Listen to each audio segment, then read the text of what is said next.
masabi sa inyo kasi grabe, sobrang blessed lang po talaga ako na meron akong movie Netflix na laging nandyan. At syempre, mahal na mahal, hindi lang ako, pero pati din po yung pamilya ko. So, unang-una, thank you po sa inyong lahat, sa suporta ninyo, sa effort po ninyo, sa pagmamahal ninyo, sa oras ninyo, lahat. Yun ang hashtag ko nga kanina sa tweet ko. Walang kamatayang pag-thank you kasi talagang grateful lang po talaga ako.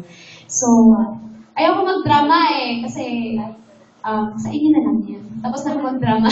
So, yun, I just hope na mag-enjoy po kayo tonight. And thank you for making my 18th birthday very, very memorable. Sabi nga ni Daddy, kompleto na may concert na, may cotillion pa. Oh, ako na talaga. Thank you po sa inyo. Love you guys. Thank you. Sige na, push mo na yan. Wait lang, wala pa yung... Wala pa yung...